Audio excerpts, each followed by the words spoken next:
Hello everyone, welcome to study पेनिसिया।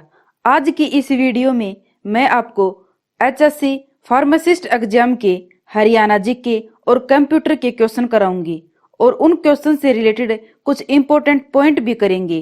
तो video को अंत तक पूरा देखना ताकि आने वाले एग्जाम में यदि इनसे रिलेटेड कुछ क्वेश्चन पूछे जाएं तो आपका गलत ना हो। तो चलिए आज की इस वीडियो को शुरू करते हैं। तो हमारा पहला क्वेश्चन है कि हरियाणा के किस शहर में इब्राहिम लोदी का मकबरा स्थित है। तो हमारे ऑप्शन है हिसार, भिवानी, पानीपत या फरीदाबाद। तो राइट आंसर होगा पानीपत। हरियाणा के पानीपत जिले में इब्राहिम लोदी का मकबरा है। और इसके साथ ही अगर हम बात करें पानीपत जिले की, तो पानीपत जिले में ही हाली की दरगाह, कलंदर की मजार, देवी तालाब, आध्यात्मिक संग्रहालय और पाथरी माता का मेला भी पानीपत जिले में ही लगता है। तो इन फैक्ट के बारे में आपको ध्यान रखना है। और इसके साथ ही अगर हम बात करें हिसार जिले की, तो हिसार शहर की स्थापना 1354 में फिरोज शाह तुगलक ने की थी। और सबसे बड़ा टिल्ला जो कि राखीगढ़ी का टिल्ला है वह भी हिसार जिले में ही है। और इसके साथ ही एशिया की सबसे बड़ी यूनिवर्सिटी की बात करें जो कि क्षेत्रफल पर फैली सबसे बड़ी यूनिवर्सिटी है तो वह है HAU यूनिवर्सिटी और वह भी हिसार जिले में ही स्थित है। अब देखते हैं भिवानी जिले के बारे में कि भिवानी जिले को मंदिरों का शहर कहा जाता है, हरियाणा की मेन काशी। और इसके साथ ही देवसर व पूर्णमासी का मेला भी भिवानी जिले में ही लगता है। अब देखते हैं फरीदाबाद के बारे में कि फरीदाबाद में सूरजकुंड का मेला लगता है और कालका का मेला भी फरीदाबाद में ही लगता है। इसके साथ ही फरीदाबाद जिले को उद्योग नगरी के नाम से भी जाना जाता है। तो इन सब के इम्पोर्टेंट फैक्ट के बारे में भी आपको ध्यान रखना है कि हरियाणा के और इन अन्य जिलों में कौन कौन से मुख्य बातें हैं। नेक्स्ट क्वेश्चन, महेंद्रगढ़ का प्राचीन नाम था। तो ऑप्शन है जैंतपुरी, नरराष्ट्र, पंचमपुर या कन्नौद। तो हमारा राइट आंसर होगा कन्नौद। कन्नौद जिसे कान्नौड भी कहते हैं यह महेंद्रगढ़ का प्राचीन नाम था। अगर हम बात करें जैंतपुरी, तो जैंतपुरी जींद का प्राचीन नाम था और नरराष्ट्र नारनौल का प्राचीन नाम था और पंचमपुर पिंजौर का प्राचीन नाम था। नेक्स्ट क्वेश्चन, निम्नलिखित में से कौन सा युगम सही मेलित है। तो ऑप्शन है राखीगढ़ी, राजा का मुकुट, कुनाल, जुता हुआ खेत, बनावली, सबसे बड़ा सिंधु घाटी स्थल या इनमें से कोई नहीं। तो हमारा राइट आंसर होगा इनमें से कोई नहीं। तो अगर हम बात करें राजा का मुकुट, तो यह मुकुट हमें कुनाल फतेहाबाद से मिला है। और नेक्स्ट है कि जुता हुआ खेत, तो जुते हुए खेत के साक्ष्य से बनावली फतेहाबाद से मिले हैं। और अगर बात करें सबसे बड़ा सिंधु घाटी स्थल, तो वह बीरडाना है जो कि सबसे प्राचीन स्थल है। नेक्स्ट क्वेश्चन, हरियाणा का थानेसर किस राज्य की राजधानी था। तो ऑप्शन है हर्षवर्धन, चंद्रगुप्त, सकंदगुप्त या हेमचंद्र। तो हमारा राइट आंसर होगा हर्षवर्धन। हर्षवर्धन की राजधानी थानेसर थी। और इसके साथ ही आपको ध्यान रखना है कि हर्षवर्धन की दो राजधानियां थी, एक थानेसर और दूसरी कन्नौज। अगर हम बात करें चंद्रगुप्त की, तो चंद्रगुप्त मौर्य वंश का संस्थापक था जिसने की सुदर्शन झील का निर्माण करवाया था। और अगर बात करें सकंदगुप्त की, तो सकंदगुप्त ने हूण जाति को हराया था और इसने सुदर्शन झील का पुनः निर्माण करवाया। तो आपको ध्यान रखना है कि अगर आपसे पूछा जाए कि सुदर्शन झील का निर्माण किसने करवाया, तब हम कहेंगे चंद्रगुप्त मौर्य ने। और अगर आपसे पूछा जाए कि इस सुदर्शन झील का पुनः निर्माण किसने करवाया, तब हम कहेंगे सकंदगुप्त ने। अगर हम बात करें हेमचंद्र की, तो हेमचंद्र को हेमू भी कहा जाता था और यह पेशे से नमक व्यापारी था। तो अगर आपसे पूछा जाए कि पेशे से नमक व्यापारी कौन होता था, तो हम कहेंगे हेमू यानी हेमचंद्र। और हेमू का मकबरा भी रेवाड़ी जिले में स्थित है। नेक्स्ट क्वेश्चन, निम्नलिखित में से कौन सा राज्य हरियाणा के उत्तर में स्थित है। तो ऑप्शन है महाराष्ट्र, उत्तर प्रदेश, केरल और हिमाचल प्रदेश। तो हमारा राइट आंसर होगा हिमाचल प्रदेश।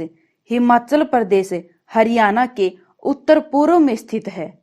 और अगर हम बात करें कि हरियाणा के पूर्व में कौन कौन से राज्य हैं, तो हम कहेंगे उत्तर प्रदेश और उत्तराखंड, पश्चिम में है पंजाब, उत्तर पूर्व में है हिमाचल प्रदेश और हरियाणा के दक्षिण पश्चिम में है राजस्थान राज्य। तो इन सब के बारे में आपको ध्यान रखना है। नेक्स्ट क्वेश्चन, हरियाणा में एशिया का सबसे बड़ा पशुपालन फार्म कहाँ स्थित है? तो ऑप्शन है हिसार, करनाल, पानीपत और यमुनानगर।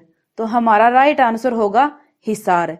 हरियाणा के हिसार जिले में एशिया का सबसे बड़ा पशुपालन फार्म है। और अगर हम बात करें करनाल की, तो करनाल का प्राचीन नाम था असंधिवत।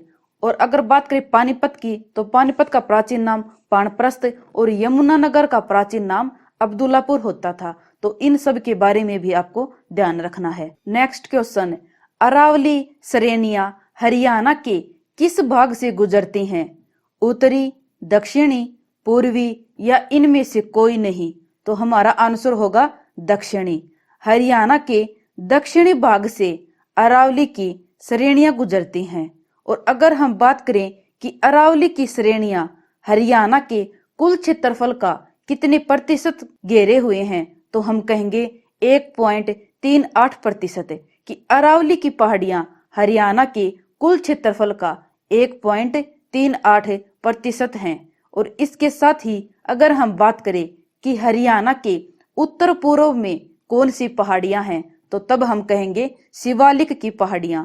और ये पहाड़ियां हरियाणा के कुल क्षेत्रफल का 1.67% घेरे हुए हैं। तो आपको ध्यान रखना है कि हरियाणा के दक्षिण में तो हैं अरावली की पहाड़ियां और हरियाणा के उत्तर पूर्व में है शिवालिक की पहाड़ियां। नेक्स्ट क्वेश्चन, चंडीगढ़ की योजना बनाई थी? तो ऑप्शन है Nek Chand Saini, John Jonathan, Corbusier या इनमें से कोई नहीं? तो हमारा राइट आंसर होगा कार्बुजियर। कार्बुजियर जो कि फ्रांस के रहने वाले थे, उन्होंने ही चंडीगढ़ का डिजाइन तैयार किया था। और अगर हम बात करें योजनाबद्ध तरीके से बसाया गया पहला शहर कौन सा था, तब भी हमारा आंसर होगा चंडीगढ़। तो आपको ध्यान रखना है कि चंडीगढ़ शहर योजनाबद्ध तरीके से बसाया गया पहला शहर था। इसके साथ ही अगर हम बात करें नेकचंद सैनी की, तो नेकचंद सैनी रॉक गार्डन के निर्माता हैं। तो अगर आपसे पूछा जाए कि रॉक गार्डन के निर्माता कौन हैं, तो हम कहेंगे नेकचंद सैनी। नेक्स्ट क्वेश्चन, हरियाणा के ख्वाजा अल्ताफ हुसैन हाली थे? कवि, राजनीतिज्ञ, फिल्म अभिनेता या इनमें से कोई नहीं? तो हमारा आंसर होगा कवि। हरियाणा के ख्वाजा अल्ताफ हुसैन हाली उर्दू भाषा के प्रसिद्ध कवि थे।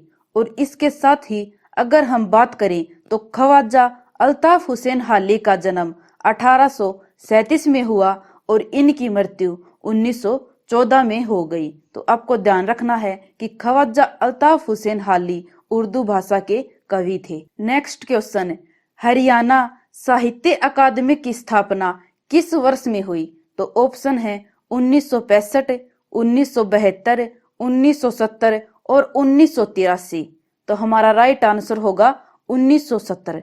तो अगर हम बात करें कि हरियाणा साहित्य अकादमी की स्थापना कब हुई, तो हम कहेंगे 9 जुलाई 1970 को। और इसका पुनर्गठन किया गया 26 जुलाई 2011 को। तो आपको दोनों डेट के बारे में ध्यान रखना है कि हरियाणा साहित्य का गठन हुआ 9 जुलाई 1970 को, जबकि पुनर्गठन किया गया 26 जुलाई 2011 को। इसके साथ ही अगर हम बात करें कि हरियाणा साहित्य अकादमी की मुख्य पत्रिका कौन सी है, तब हम कहेंगे हरिगंधा। तो अगर आपसे पूछा जाए हरिगंधा क्या है, तब हम कहेंगे हरियाणा साहित्य अकादमी की मुख्य पत्रिका। नेक्स्ट क्वेश्चन, निम्नलिखित में से कौन सा हरियाणा का महत्वपूर्ण इको पार्क है? तो ऑप्शन है कलेसर वन्यजीव अभ्यारण्य, सुल्तानपुर पक्षी विहार, बिंडावास वन्यजीव अभ्यारण्य या नाहरसिंह वन्यजीव अभ्यारण्य।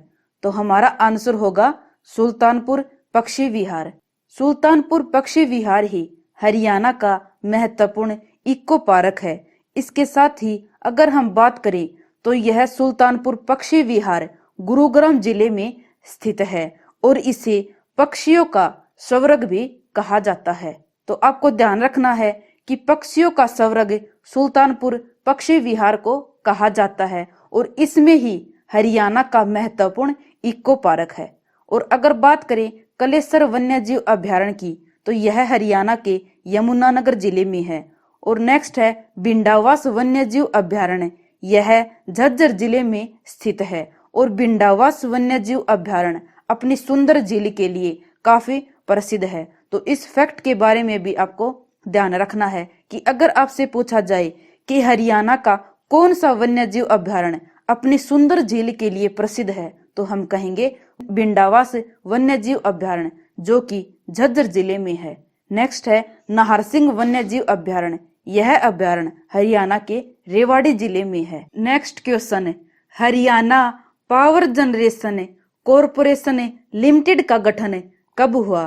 तो ऑप्शन है 1982, 1990, 1997 या 1999।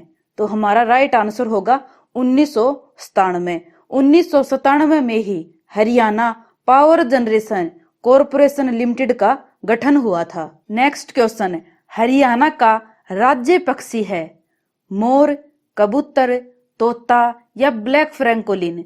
तो हमारा राइट आंसर होगा ब्लैक फ्रैंकोलिन और इसे हिंदी में काला तितर कहा जाता है। तो आपको ध्यान रखना है कि ब्लैक फ्रैंकोलिन, जिसे काला तितर कहते हैं, हरियाणा का राज्य पक्षी है।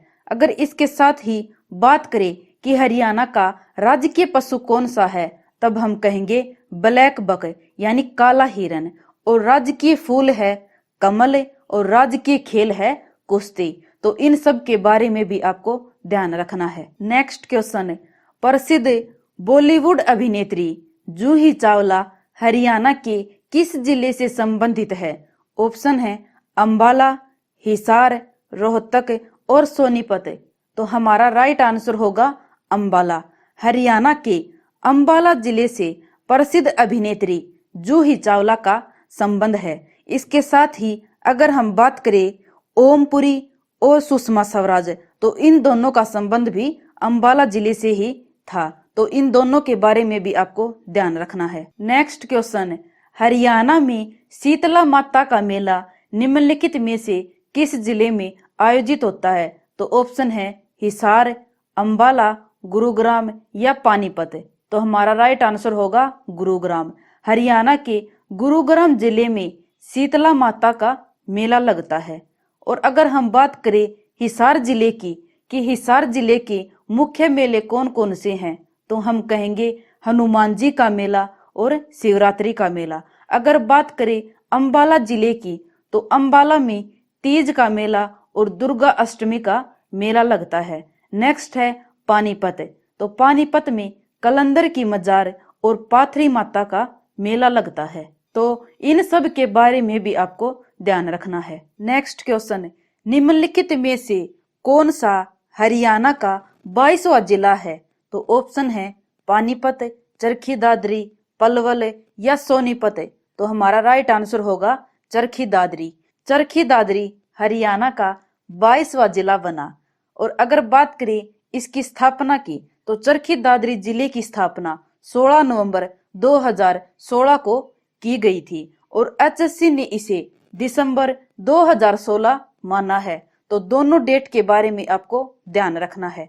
अगर बात करें पानीपत जिले की तो पानीपत जिला हरियाणा का 16वां जिले के रूप में अस्तित्व में आया। अगर बात करें पलवल जिले की तो पलवल हरियाणा का 21वां जिला बना और सोनीपत हरियाणा का 9वां जिला। यदि इन सभी जिलों के बारे में आपको जानना है तो इसके लिए हम पहले वीडियो बना चुके हैं, तो ऊपर आई बटन पर क्लिक करके उस वीडियो को भी देख लें ताकि हरियाणा के 22 जिलों की स्थापना के बारे में आपका कोई डाउट ना रहे। नेक्स्ट क्वेश्चन, मिशन इंद्रधनुष योजना संघ सरकार के किस विभाग से संबंधित है?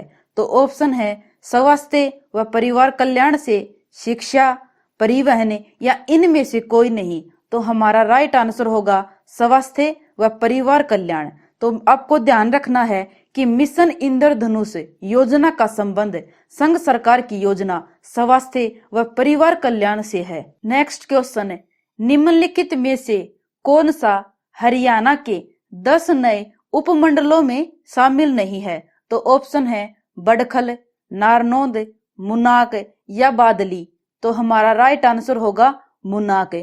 मुनाक हरियाणा के 10 नए उपमंडलों में शामिल नहीं है। तो अगर हम बात करें कि हरियाणा के 10 नए उपमंडल कौन से हैं, तो हमारा आंसर होगा अंबाला छावनी, बाढ़ड़ा, बड़खल, नारनौद, बादली, उचाना, गरोंडा, रादौर, पुन्हाना और कलावली। ये सभी हरियाणा के 10 नए उपमंडल है और इनमें मुनाक उपमंडल शामिल नहीं है। तो आपको इन सब के बारे में भी ध्यान रखना है। नेक्स्ट क्वेश्चन है, हरियाणा सरकार में स्वास्थ्य मंत्री कौन है? तो ऑप्शन है श्री अनिल विज, श्री बनवारी लाल, श्री रंजीत सिंह चौटाला या इनमें से कोई नहीं। तो हमारा राइट आंसर होगा श्री अनिल विज। श्री अनिल विज जी हरियाणा सरकार में स्वास्थ्य मंत्री के पद पर हैं। अगर हम बात करें श्री बनवारी लाल की, तो ये बावल से विधायक हैं और अनुसूचित जाति व पिछड़ा वर्ग कल्याण मंत्री हैं। इसके साथ ही अगर हम बात करें श्री रंजीत सिंह चौटाला की, तो ये रानिया सिरसा से विधायक हैं और ऊर्जा व बिजली मंत्री का पद भी इनके पास है। तो इन सब के बारे में भी आपको ध्यान रखना है। नेक्स्ट क्वेश्चन, हरियाणा में 34वें सूरजकुंड अंतर्राष्ट्रीय क्राफ्ट मेले 2020 में किस राज्य को थीम राज्य के रूप में चुना गया था? तो ऑप्शन है हिमाचल प्रदेश, महाराष्ट्र, केरल या तमिलनाडु। तो हमारा राइट आंसर होगा हिमाचल प्रदेश। हिमाचल प्रदेश को 34वें सूरजकुंड मेले में थीम राज्य के रूप में चुना गया था। अगर हम बात करें कि 34वें सूरजकुंड मेले का आयोजन कब हुआ, तो हम कहेंगे 1 से 16 फरवरी के बीच। और इसमें अगर बात करें तो थीम स्टेट हिमाचल प्रदेश को चुना गया और थीम कंट्री के रूप में उज्बेकिस्तान को। तो इन सब के बारे में भी आपको ध्यान रखना है। नेक्स्ट क्वेश्चन है, 18वें एशियाई खेलों में हरियाणा के निम्न में से किन खिलाड़ियों द्वारा स्वर्ण पदक जीते गए? तो ऑप्शन है मनजीत सिंह, नीरज चोपड़ा, ए व बी दोनों या इनमें से कोई नहीं। तो हमारा राइट आंसर होगा ए व बी दोनों, यानी मनजीत सिंह और नीरज चोपड़ा दोनों ने 18वें एशियाई खेलों में स्वर्ण पदक जीता था। अगर हम बात करें मनजीत सिंह, तो इनका पूरा नाम मनजीत सिंह चहल है और ये हरियाणा के जींद जिले से हैं और इन्होंने 800 मीटर दौड़ में 18वें एशियाई खेल में गोल्ड मेडल जीता। अगर बात करें नीरज चोपड़ा, तो नीरज चोपड़ा भाला फेंक खिलाड़ी हैं। तो इन दोनों के बारे में आपको ध्यान रखना है। नेक्स्ट क्वेश्चन, निम्नलिखित को सुमेलित कीजिए। ऑप्शन है अमित पंघाल, नीरज चोपड़ा और बजरंग पुनिया कि इनका संबंध किससे है? ये मुक्केबाजी से रिलेटेड हैं या भाला फेंक खिलाड़ी हैं, कुश्ती से हैं या क्रिकेट से?